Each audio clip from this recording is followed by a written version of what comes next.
Talktainment Radio Worldwide Sound. Talktainmentradio.com. We give you a reason to come. The world's greatest radio. We give you a reason to stay. Radio, the way it should be heard. You got the power. The views and opinions expressed are those of the host and guest and not necessarily those of TalkTainmentRadio.com, the management, the staff, or K&E World Network, LLC.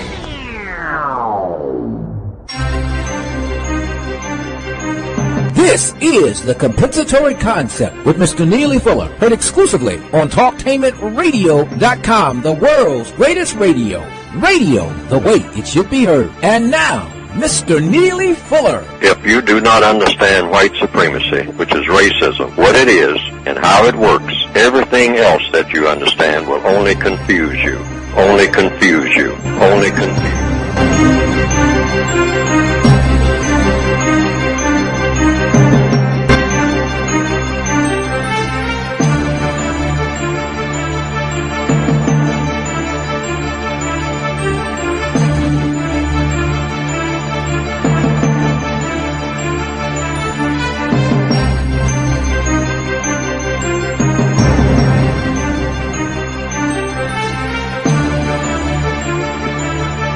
Do a little bit of house cleaning. First of all, let's get you the holiday schedule. This will be the last live show that we do in 2015. So we're going to have a couple of weeks off to enjoy what you consider the holiday season. So we will not have a live show until January. I think it's January the 2nd of the 25th. No, it couldn't be the 2nd. Maybe the 5th of 2016, but anyway, no live show, but you can still tune in at this hour and hear some shows that we have on the podcast or in the archive. So remember, no live show. Okay, now, the next bit of information. I have no new information to report on your tax-free donations to the Compensatory Concept. We are still in the area of formulating how we can get your tax-free deductions to do the show. But remember, do not send any monies to Mr. Fuller. He does not accept donations. This is all through TalkTainmentRadio.com. They will be tax deductible, and then when we get it set up, then of course you will find out where to send the information to, and then we can boogie. Okay, let's do this one. Listen.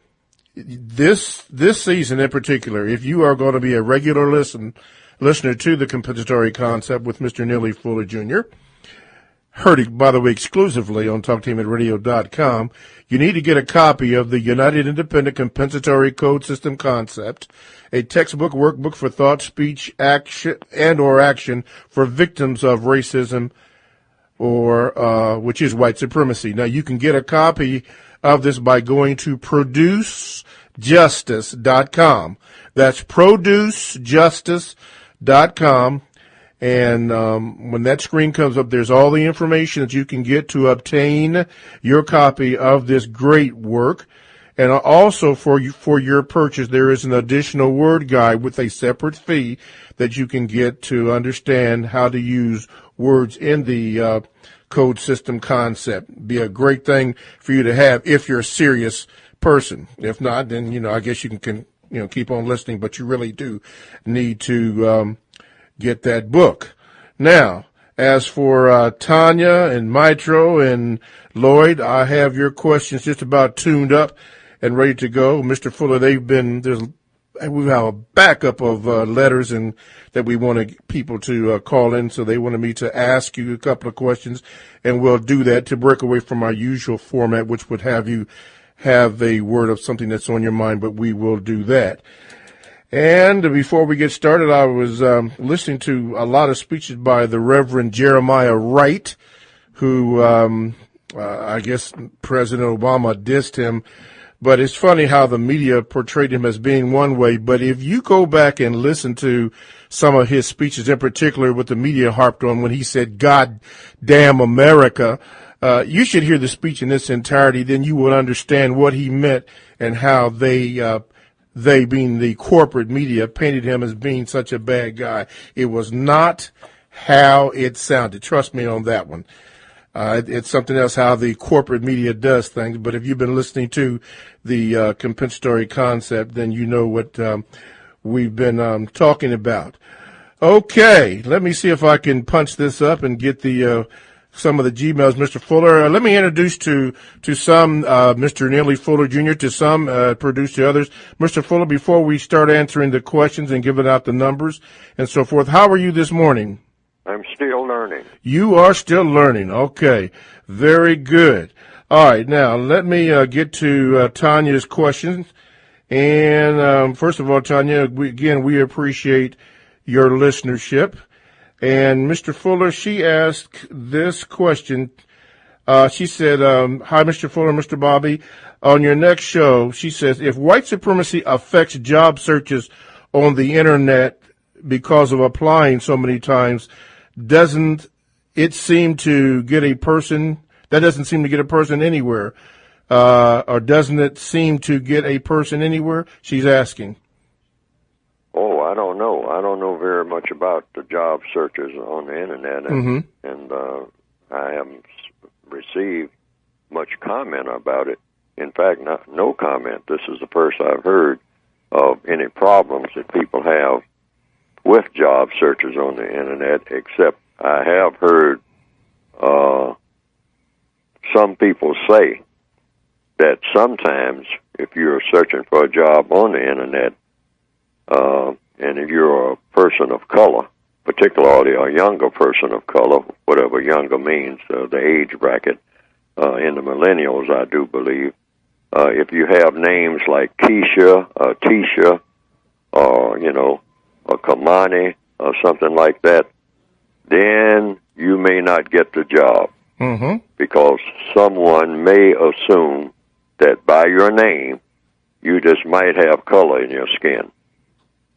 And so that's about the only thing that I've heard about that. I've heard that people strongly suspect that they have problems with that. Yes. Okay. And she wanted to know, this is a side question, but now, Tanya, I'm going to answer this, but I'll have to answer it this way. She wanted to know, Mr. Fuller, about she'd like to see Dr. Francis Cress Welsing, Minister Farrakhan, Almer Johnson, yourself, Neely Fuller Jr., Claude Anderson, Dr. Amos Wilson, Zaza Ali, and I guess Professor Griff with that also, form a conference meeting on black issues at a large roundtable where you all can get to know one another and speak individually, gather ideas, pull resources in a way that will start a revolution.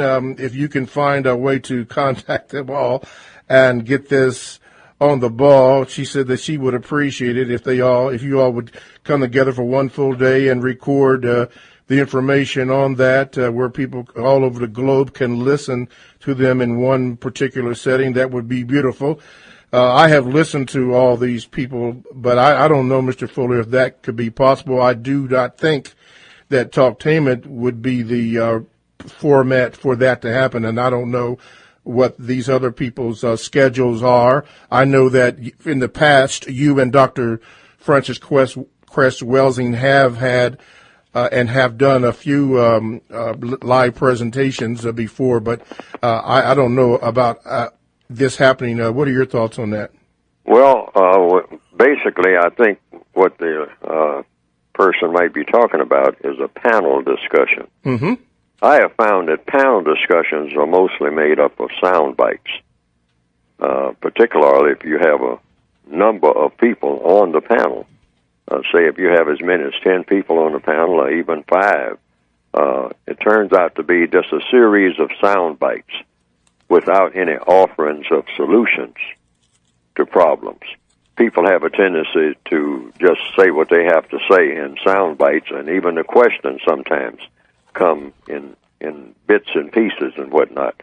And that's been my observation. They're not very functional. Yes. The same way I often think of forums like this that we're on now. It's like a classroom.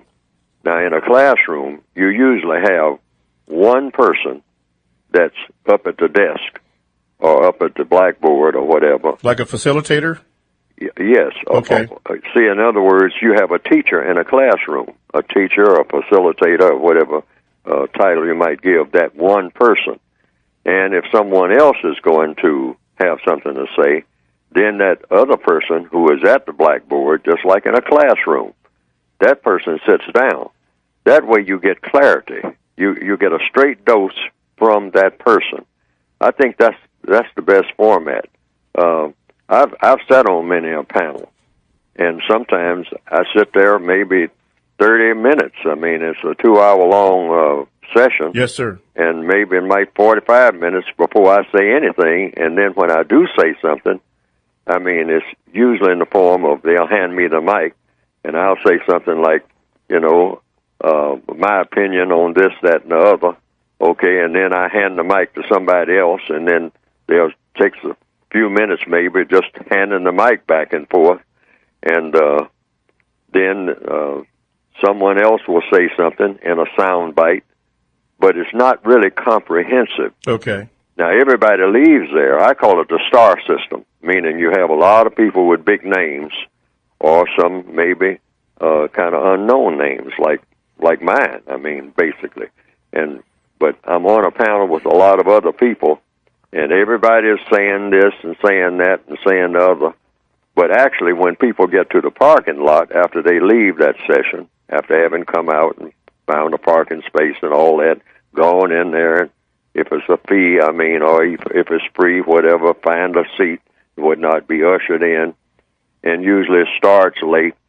And then when the people start handing the mic around, there's 10 people up there on a forum at a table, and you're handing the mic back and forth, and each person is saying something about the race issue from his or her standpoint. Yes, sir. But actually, when you leave there and go to the parking lot, because I've sat on these panels, and I've also attended many places where people had panel discussions.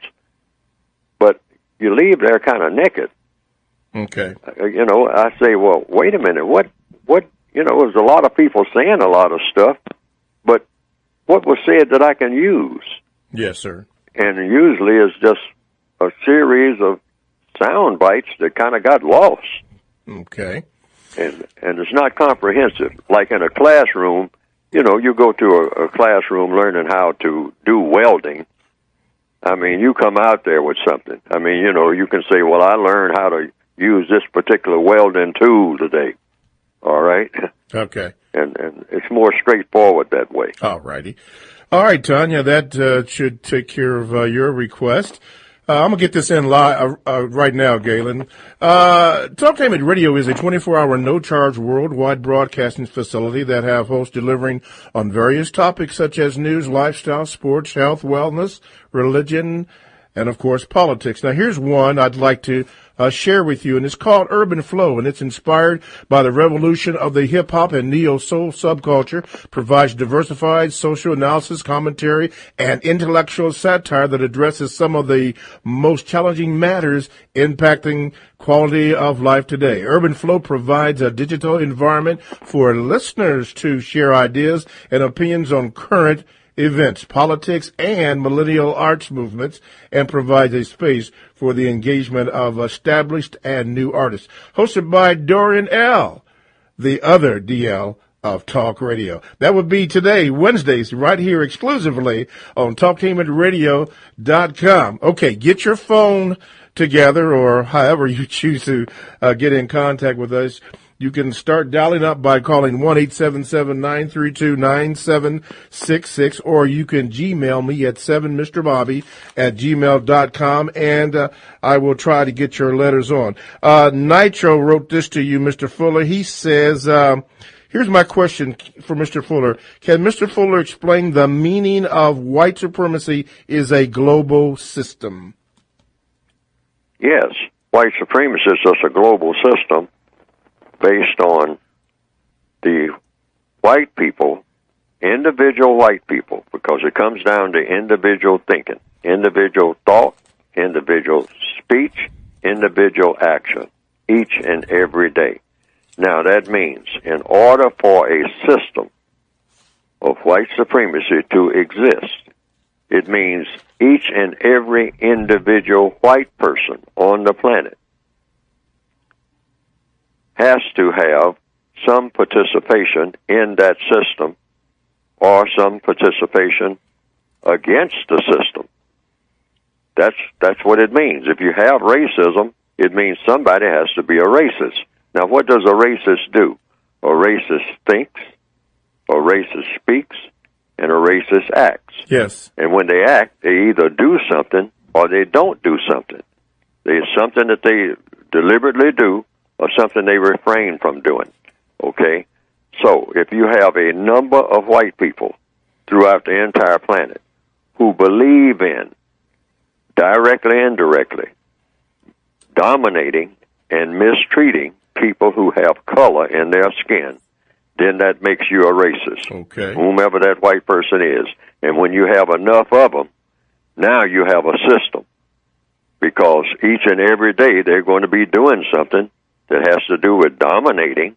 That's number one. Mm-hmm. You got to dominate the person. In other words, be able to tell the person what to do, and they better do it. And when you dominate them, you also mistreat them. Exactly. Right. Exactly. In whatever area of activity that is. And when you have a quantum number of white people doing that, you have a system of white supremacy. Yeah, absolutely. And that's one of the reasons why I liked what Jeremiah Wright has to say. And in fact, Mr. Fuller, I thought I was speaking with you because he was speaking that the only way to combat this problem is through justice. That's the Reverend Jeremiah Wright. In my opinion, people should listen to him. Okay, let's go to the phone lines. Okay, line number one, you are our first caller on. What is your question for Mr. Neely Fuller Jr.? Go ahead. Yes, hello. Good morning. Good morning. Mr. Fuller, I just have a quick question. What do you think about China and how they're actually establishing their own way of living, practice, and even though they are under the system of white supremacy, they are actually doing things for themselves rather than actually depending on white supremacists. Are the Chinese subject to white supremacy? Is that the question? Not necessarily are these. I know everybody's still subject to white supremacy, but I just want to know your thoughts on, like, are they actually kind of following the code that you're talking about that we as black people should do? Well, I wouldn't say that they're following the code, but any people anywhere on the planet who are doing things that are of constructive value, constructive, that's the criteria. Right. Just doing something, any black person anywhere, in a village somewhere. I mean, in some villages you never even heard of. If they are doing anything of constructive value, that automatically works against the system of white supremacy.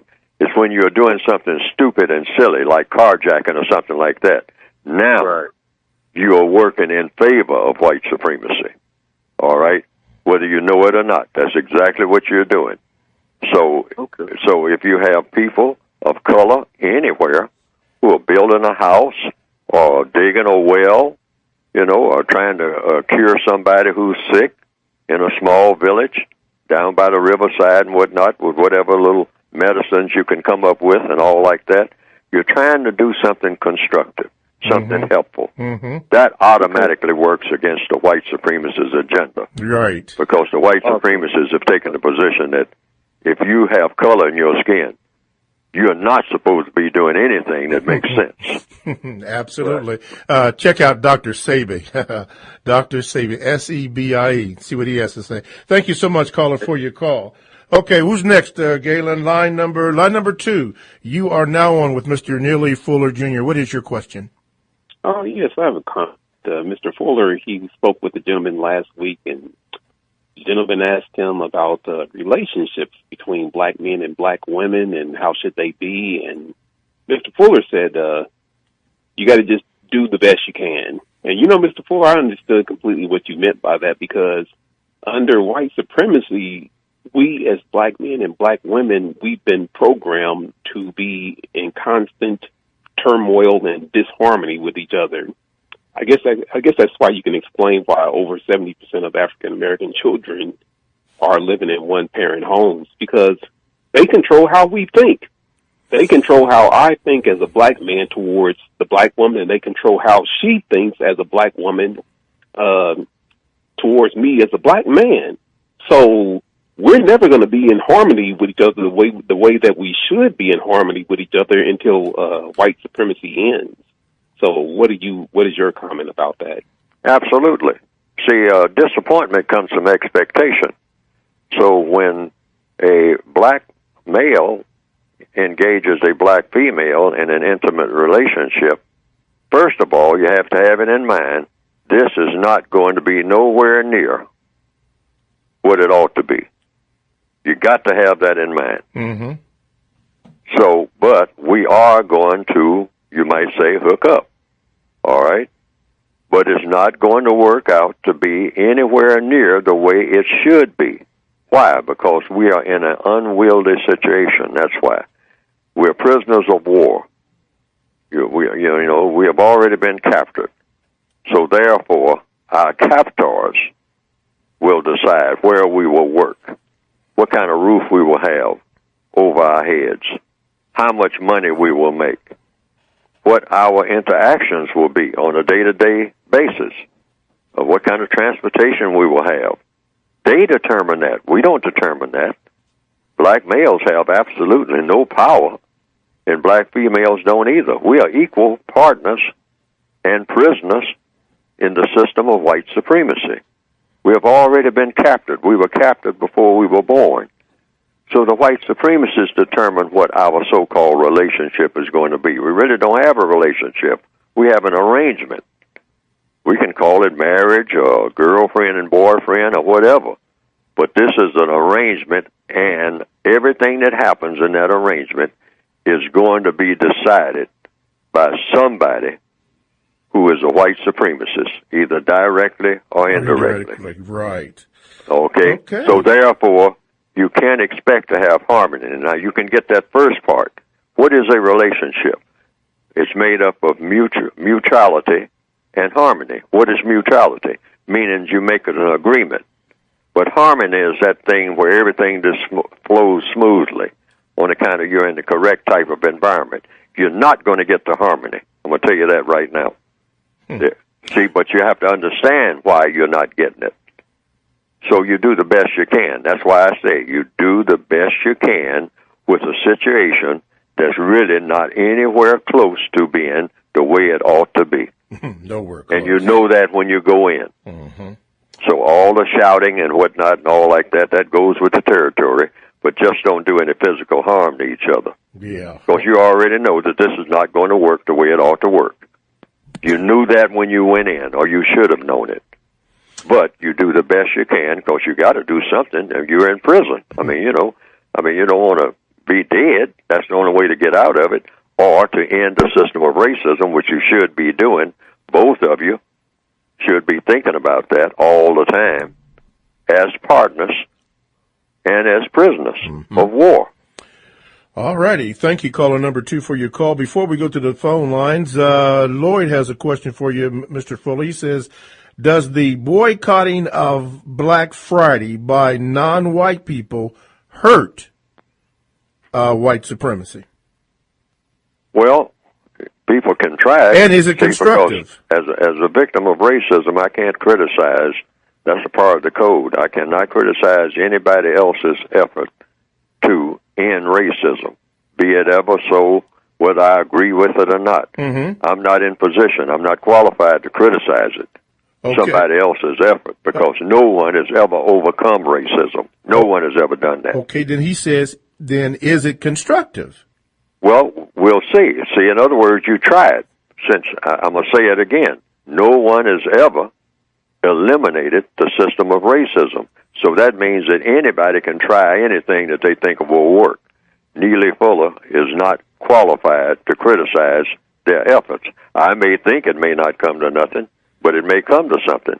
So people can try it if they want to and see what the result is, because everything is going to be tested by the result. By the result. Okay.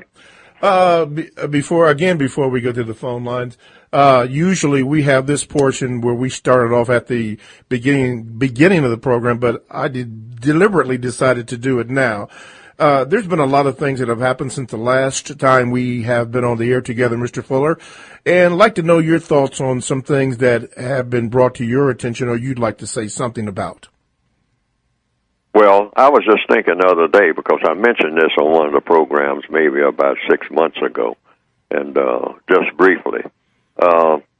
I was talking about the housing situation, briefly. Black people are in a housing crisis.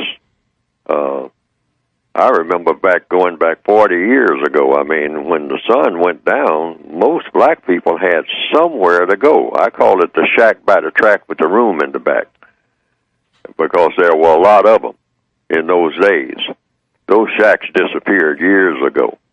It used to be a lot of little shacks down by the railroad tracks. It was some places where white people didn't even want to be bothered with on account of just that. Trains go up and down tracks, and trains make a lot of noise. Well, black people, back in the old days, they got used to the noise. In fact, they depended on it. They liked that clickety-clack that went by. In fact, looking at the trains go by in the evening was one way that they entertained themselves. They didn't have television or radio, so they'd sit on the porch and watch that 5 o'clock train go by. It's just a dozen yards away. There goes the old Atchison and Topeka, or whatever it is, or the MKT, Missouri, Kansas, Texas. I mean, just watch it go by, with all cars on it. I used to do it. And now those little shacks served a purpose. It meant that if a girl left, the shack by the track with the room in the back and went way up to the big city up north somewhere, and she got pregnant maybe by some fella that made a lot of promises that he couldn't keep, which is the usual thing. And so what she would do, I mean, she got a little job there, but it's not enough to sustain her and whatnot, not her and a child, period.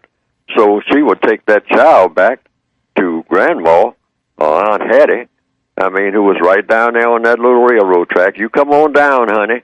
Bring the child. I heard you got one.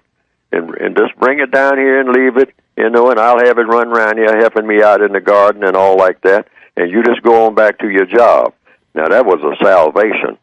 Yes, sir. But now you don't have that anymore. All those shacks by the track are gone. So I say that to compensate for that, everybody, if they can, should have a little place in the basement or someplace, in the big cities now, where if you happen to have it, now most people don't have it, you don't have that room, but try to make some room for one extra person who might be falling on hard times that you can get along with.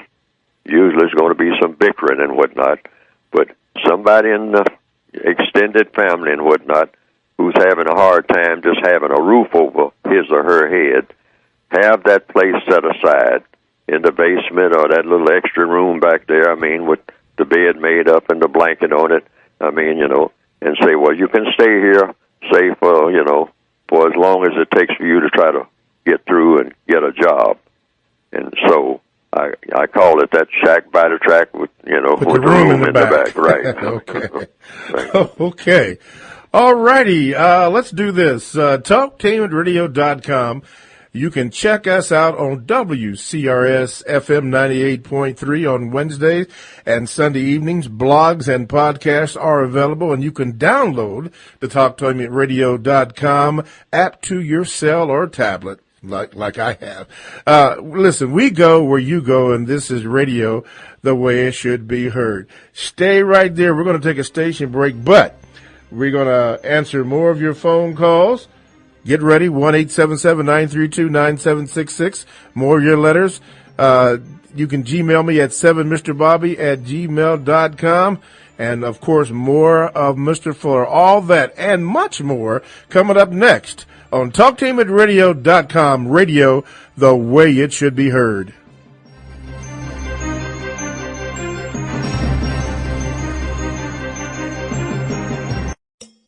TalkTainmentRadio.com is the premier internet radio platform offering 40-plus talk radio-style programs professionally produced, optimized for online distribution, featuring Columbus, Ohio on-air personalities. TalkTimitRadio.com offers listeners diverse programming options covering topics such as arts and culture, love, life and relationships, technology, religion, paranormal activities, local and national politics, women's issues, alongside health and wellness. Listeners can access their favorite TalkTimitRadio.com programs free of cost through the website. Download the TTR app to your cell phone and you can take us wherever you go. We have programs on demand to fit your schedule through our podcast. The address is TalkTimitRadio.com. At Word Automotive Sales, you can get a car with no credit, no interest, and no finance charges. That's right. No credit, no interest, and no finance charges. Word Automotive Sales will work with you. Call them at 614-237-5171 or stop in at 3333 East Main Street. Tell them that All in Our Family sent you. Don't forget the Word Automotive Sales. 614-237-5171. That's 614-237-5171. Seniors, are you planning on setting aside a portion of your assets for children, grandchildren, church, or favorable charity? A1 Insurance can give you some insight about a single premium whole life insurance policy that is being utilized by seniors to transfer a portion of your assets to the next generation, free of federal income tax. Call 614-354-3542 and tell them All in Our Family sent you. I wasn't prepared to be a caregiver to Mom, but a little over a year ago, we realized she couldn't take care of herself without our help. And well, how could I not be there for her? I had no idea how hard it would be and just what I would need to know. Things I never thought of, like how to improve her mood and, even for me, ways to stay positive. Luckily,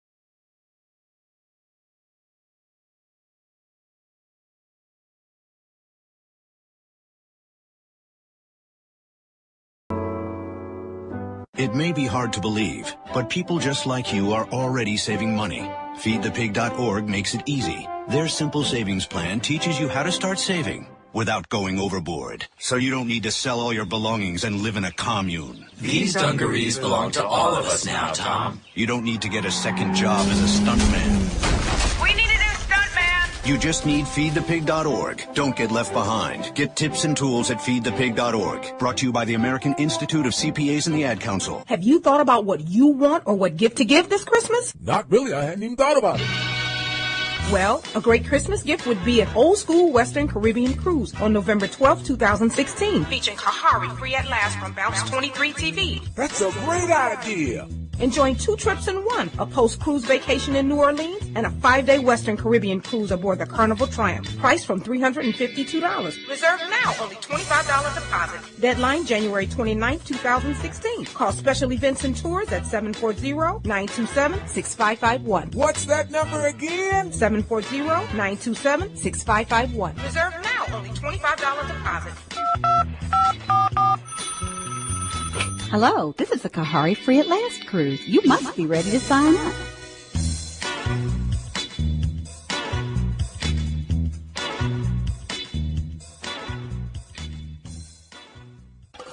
It's 6:42 p.m. Time for Steve Plotto and his son Dylan to do the dishes. They talk about everything from the yuckiness of girls to the awesomeness of his soccer team. Sometimes they don't talk at all. Then, hey! The dreaded splash fight. It's Dad O'Clock. And it's the best time of the day, because the smallest moments can have the biggest impact on a child's life. Take time to be a dad today. Call 877-4DAD-411 or visit fatherhood.gov. Brought to you by the U.S. Department of Health and Human Services and the Ad Council. Hey, Dr. Phil here. You know, I help people solve difficult problems every day, but one problem has me stumped: childhood hunger.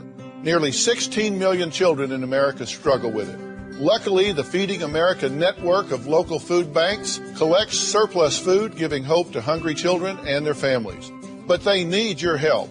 Join me in supporting Feeding America and your local food bank at feedingamerica.org.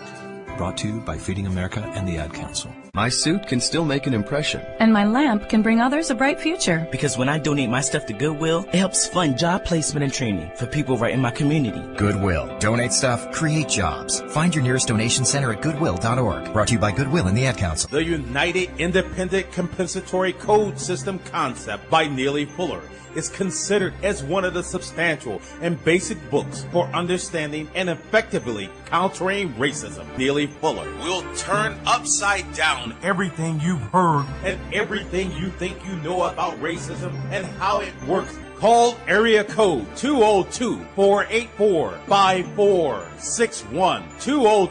202-484-5461. I'm as mad as hell, and I'm not going to take this anymore. Go ahead. Make my day. I think I'm entitled. You want answers. I want the truth. You can't handle the truth. You got the power. All righty, welcome back to a second slice of the action here on TalkDavidRadio.com. That is radio the way it should be heard. This is Mr. Bobby, and you are listening to the compensatory concept with my guests, Mr. Neely Fuller Jr., still thinking about what he just said in the first segment, a shack by the track with a room in the back. Wow, I like that. You didn't rhyme all those acronyms on purpose, did you? Wow. But I'll tell you what, it sounded good. It sounded like something old Slick Willie would say, but we know you're not a slick person, Mr. Fuller, so we'll go ahead with that. Okay, let's see here. Oh, yeah, I got some new information. We will have our next live show will be on January the 6th, okay, of 2016. So we're going to take a little 2-week hiatus and, hope you enjoy yourself then. Okay. Oh yeah, got to get this in. Listen, if you are really and truly a listener of the compensatory concept with Mr. Neely Fuller Jr., you need to get his book called The United Independent Compensatory Code System Concept, a textbook workbook for thought, speech, and or action for victims of racism, which is white supremacy. Now, you can get your copy of that book by going to producejustice.com. That's producejustice.com. And on the screen will appear all the information that you need to get your copy. And also, it is recommended that you get the word guide, too, for an additional fee. And that will help you break down and understand words, the meaning of words, as Mr. Fuller clearly illustrates all the time. Okay, we're going to go to the phone line, and I see 3 fingers up, so that means line number 3, you got it with Mr. Neely Fuller Jr. What is your question, please? Hey, good morning, Mr. Fuller, Mr. Bobby. Good morning. I could attest to the track by the shack by the track by the room with the room in the back. Okay. Upon hard times, my brother moved in with me for 18 months, and we were able to pay our bills.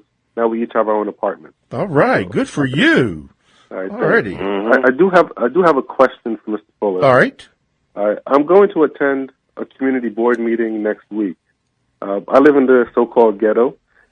But the street lights have changed. They're brighter. They're installing bike lanes. So I'm a little concerned about coming gentrification. When I go to this meeting, I plan to ask, who paid for these things and who decided they should come. And I just wondered if you had any suggestions on what I could ask at this community meeting. Okay, Mr. Fuller? Oh, I didn't quite get that question. Some community forum, sir, or what? Yeah, a community meeting. It's my first time going, so I want to ask who paid for these street lights and bike lanes. Okay. Mr. Fuller? I still didn't get that.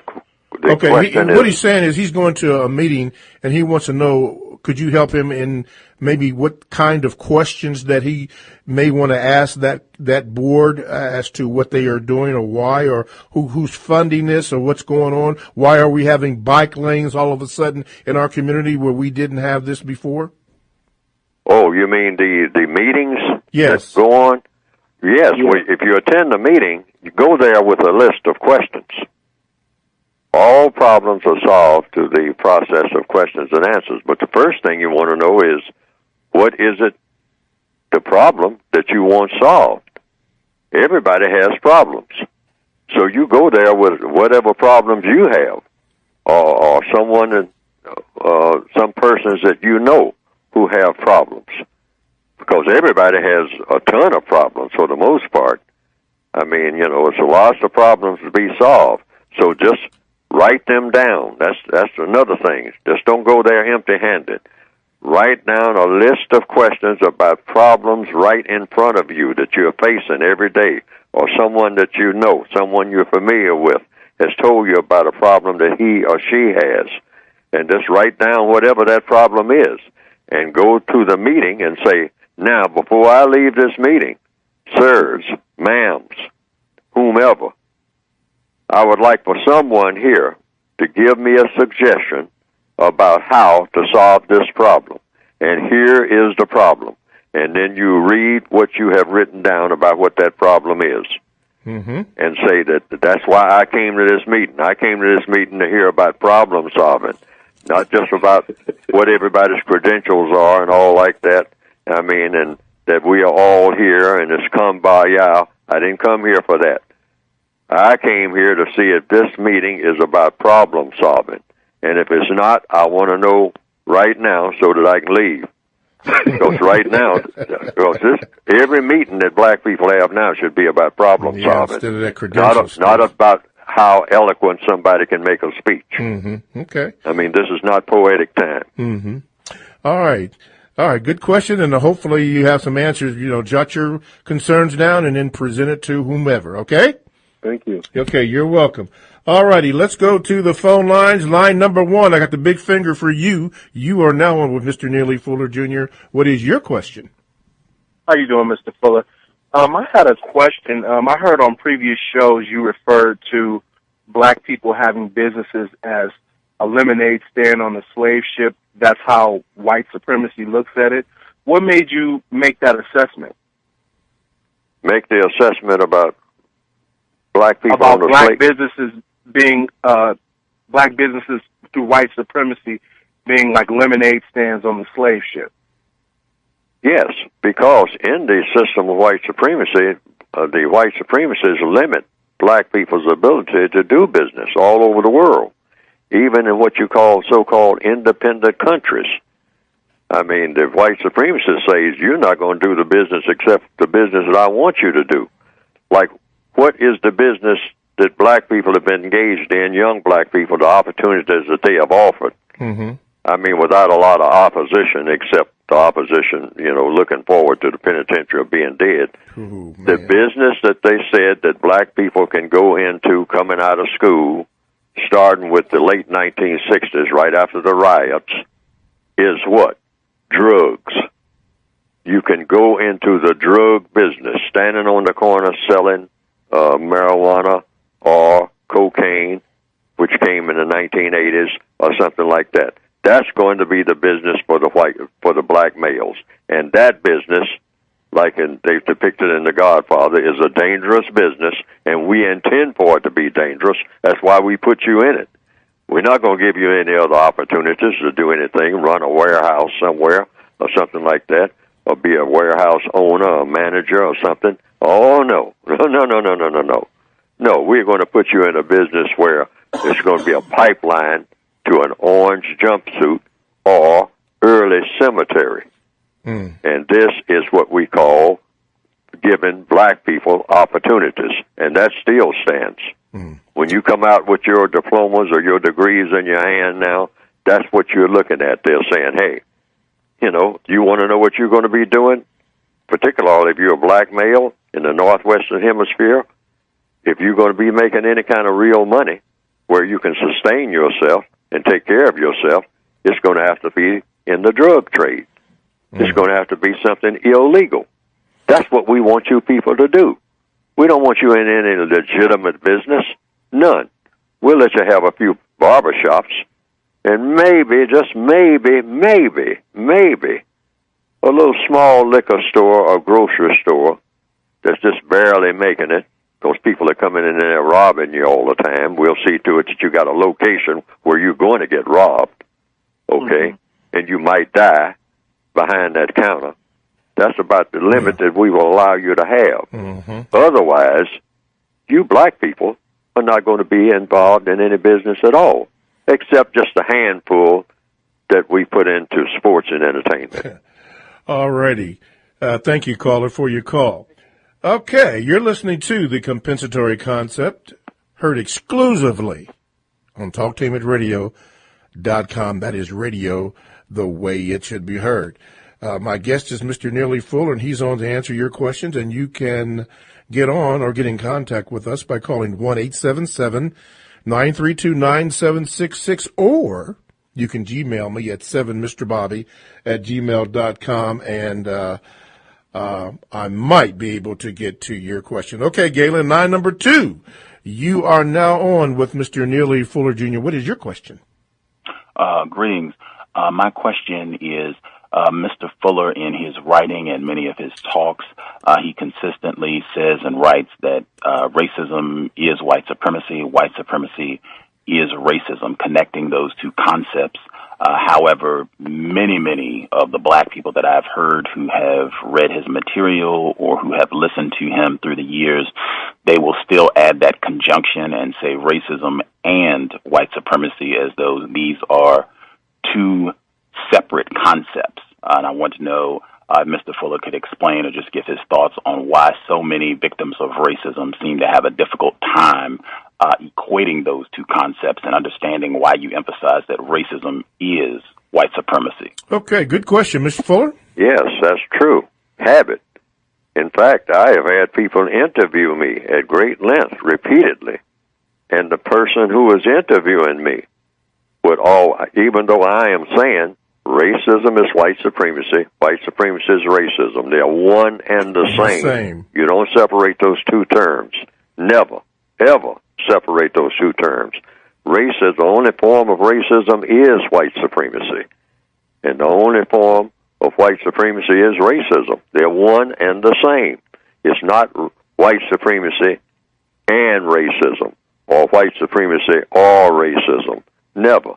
But I've had interviewers, I mean, there are records of many interviewers using the term white supremacy and racism. Racism and white supremacy. Even in the same interview where I'm saying don't ever separate the two. They still separate. And they out of habit. Yes. Because that's our minds are kind of, in a trance when it comes to understanding what racism really is. See, all it is just understanding that racism is white supremacy is racism. Yes. And what is racism? What is racism good for? Practicing, what is being a member of a race good for? Practicing racism. Black people have been told we're members of a race. We're not members of any race. When did we join?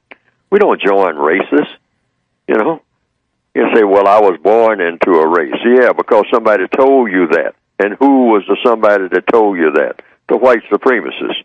They did all the telling. Because they wanted to. They invented this thing called race. Race doesn't serve any purpose at all except to mistreat people based on color. That's what it is.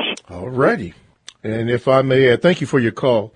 And if I may add, and it took me a while to really understand this, but I've come to the conclusion, Mr. Fuller, that the only antidote against that is justice. Justice. That's the antidote. Replacing racism doesn't mean anything unless you're going to replace it with something better. Exactly. And that something better would be a thing called justice. Now, what is justice? Thank you. Yeah. Guaranteeing that no person is mistreated and guaranteeing that the person that needs help the most gets the most constructive help. Did you hear that? Say that again so that our listeners can hear that about justice. Justice is, number one, guaranteeing that no person is mistreated.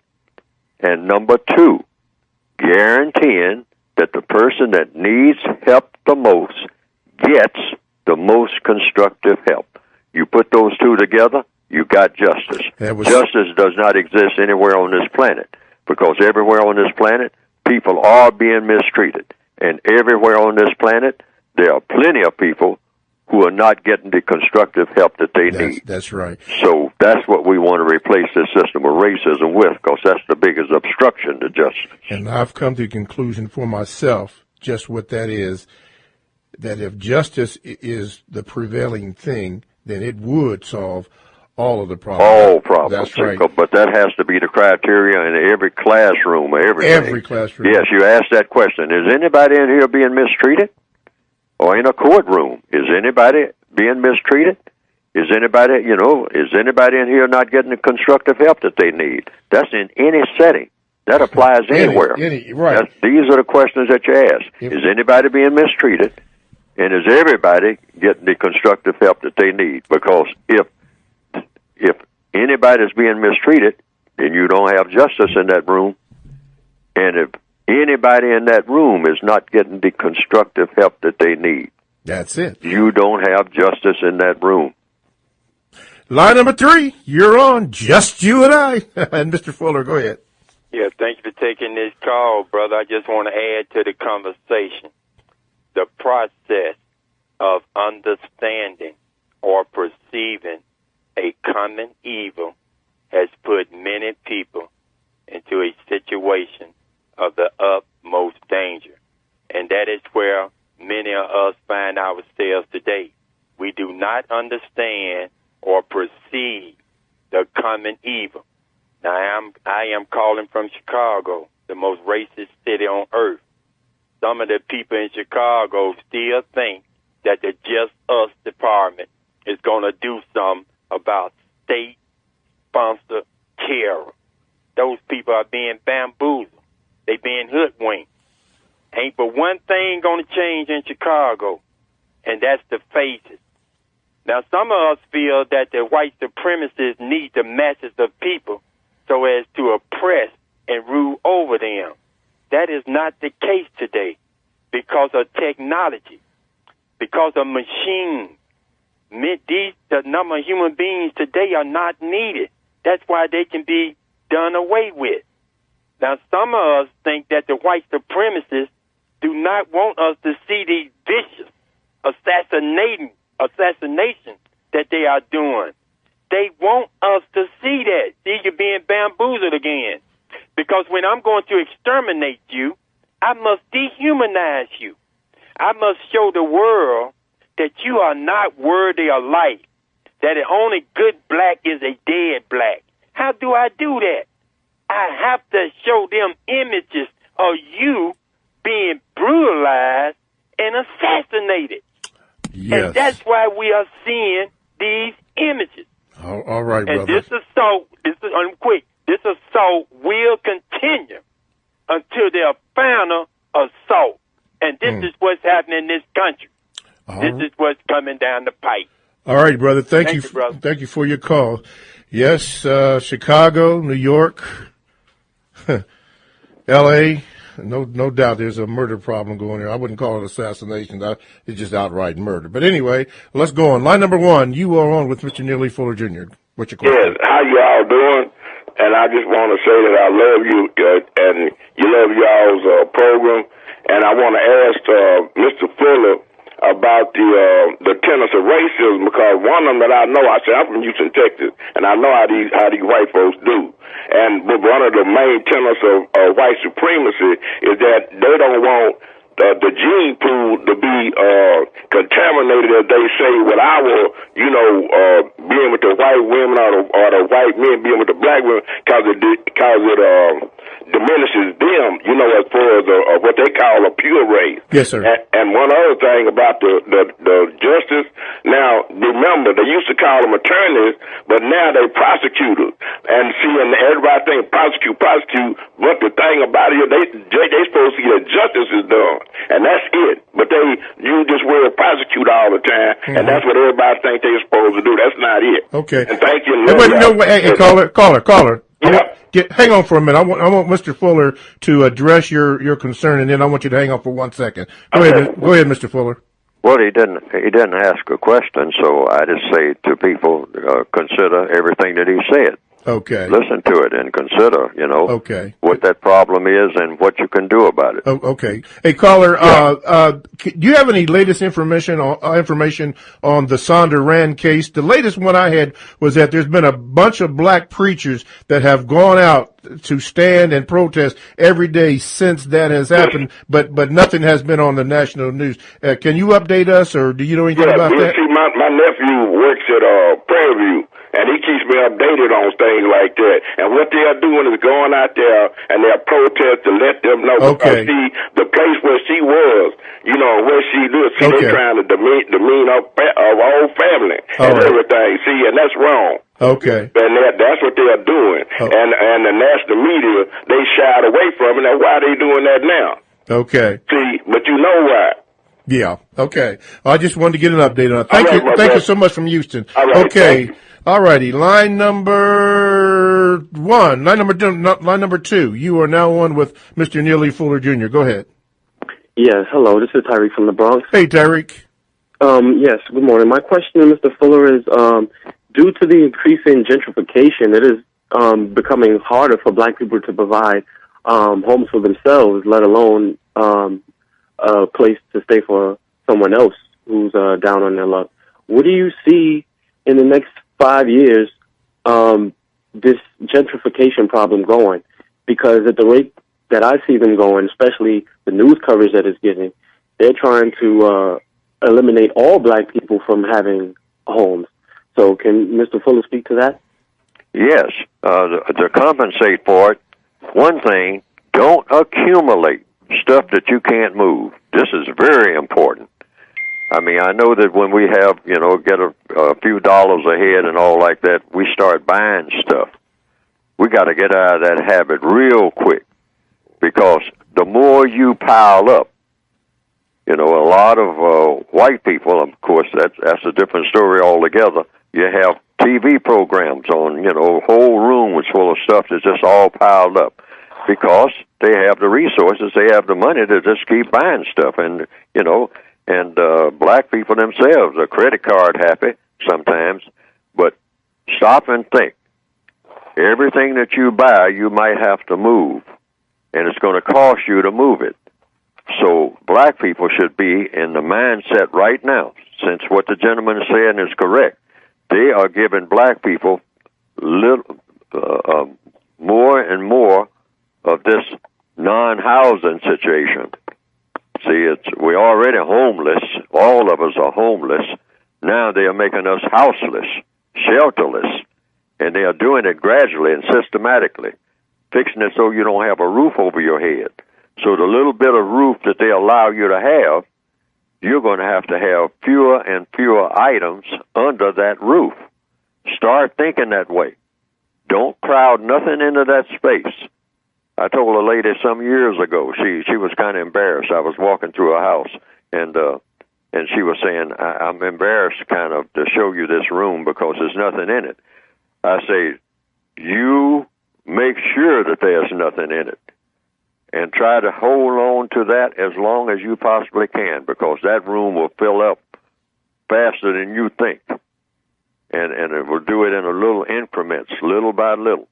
And it will really fill up, and you will be looking for space to turn around in. I said, don't try to fill up space. Never buy anything to fill up space, because you're going to need that space. And then the other thing is, if you have to move, and they're going to have more and more black people moving from place to place, move out of the place to where you are and move somewhere else, because they're going to be forcing you out. So we are going to become almost like nomads, all right? It's called racial population dislocation. They're doing this all over the world. Keep them squatters moving, just like in the movie Shane. Keep them squatters on the move.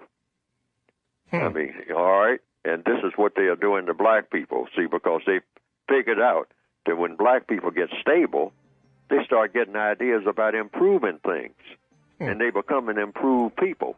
So keep them destabilized. Right. But the only thing you can do about that now is don't accumulate stuff that you're going to have to move, because you're going to have to wind up throwing it away or giving it away or having it sitting out there at the curb for somebody to pick through it, because you got no place to put it. Right, and remember, a shack by the track with a room Shack in the by back. the track with a room in the back. Got right. you, If you Mr. can Fuller. find one, or build one for somebody, do it. All right. Use that old garage space or whatnot. All right. Thank you, callers. Thank you, Mr. Fuller. This has been TalkTeamRadio.com, the world's greatest radio, and radio the way it should be heard. Thank you for listening. We'll see you at the top of the year. The world's greatest radio. The most important question in all racial matters is why.